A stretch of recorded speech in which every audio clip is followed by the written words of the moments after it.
Mobile ফোনে আসক্তি কমানো বর্তমান সময়ে একটি বড় চ্যালেঞ্জ হয়ে দাঁড়িয়েছে।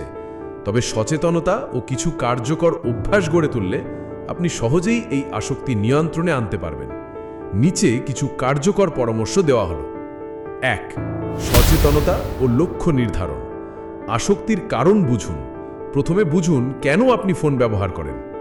বড়িয়েটি, স্ট্রেস, সোশ্যাল মিডিয়া, গেমস ইত্যাদি। লক্ষ্য নির্ধারণ করুন। দিনে কত ঘন্টা ফোন ব্যবহার করবেন তা ঠিক করুন, যেমন 2 থেকে 3 ঘন্টা। 2. Time management. Screen time track করুন। ফোনের ডিজিটাল ওয়েলবিং বা স্ক্রিন টাইম ফিচার ব্যবহার করে দেখুন দিনে কত সময় ফোনে ব্যয় করছেন। টাইম লিমিট সেট করুন। সোশ্যাল মিডিয়া বা গেমসের জন্য ডেইলি লিমিট নির্ধারণ করুন। ব্ল্যাক নিন, পমোডোরো টেকনিক ব্যবহার করুন। 25 মিনিট কাজ, 5 মিনিট ব্রেক। 3. ফোন ব্যবহার কমানোর প্র্যাকটিক্যাল টিপস। নোটিফিকেশন বন্ধ করুন। অপ্রয়োজনীয় অ্যাপের নোটিফিকেশন অফ করে রাখুন। ফোন দূরে রাখুন। কাজের সময় বা রাতে ঘুমানোর আগে ফোন অন্য রুমে রাখুন। গ্রে স্কেল মোড, ফোনের ডিসপ্লেকে কালার ফিল্টার অন করুন। এটি ফোনের আকর্ষণ কমাবে। অ্যাপ হাইড করুন। সময় নষ্টকারী অ্যাপগুলো ফোল্ডারে বা আনইনস্টল করুন। 4. বিকল্প কার্যক্রম। হবি তৈরি করুন। বই পড়া, ড্রয়িং, গান শেখা, ব্যায়াম করা ইত্যাদি দিয়ে ফোনের সময় রিপ্লেস করুন। Social interaction. বন্ধু বা পরিবারের সাথে ফেস টু ফেস সময় কাটান।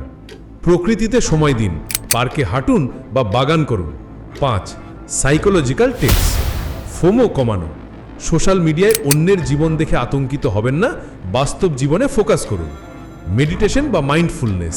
অ্যাপস লাইক হেডস্পেস বা কাম ব্যবহার করে মেন্টাল স্ট্রেস কমাতে পারেন। 6. ঘুমের সময় ফোন থেকে দূরে থাকুন। বেডরুমে ফোন নিয়ে যাবেন না।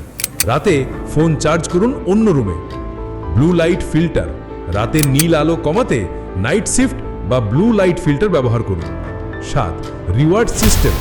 নিজেকে পুরস্কৃত করুন, যেমন ফোন ব্যবহার কমালে প্রিয় খাবার খান। 8. পরিবার বা বন্ধুর সাহায্য নিন। কাছের মানুষদের বলুন আপনাকে মনিটর করতে বা রিমাইন্ডার দিতে। 9. Professional help. যদি অতিরিক্ত আসক্তি ডিপ্রেশন বা অ্যাংজাইটির কারণ হয় তাহলে মনোবিদের পরামর্শ নিন। মূল কথা, ফোন আমাদের টুল আমাদের মাস্টার নয়। ছোট ছোট পরিবর্তন করে ধীরে ধীরে অভ্যাস বদলান। একসাথে সব পরিবর্তন করতে যাবেন না, ধাপে ধাপে চেষ্টা করুন। সাফল্য আসবেই।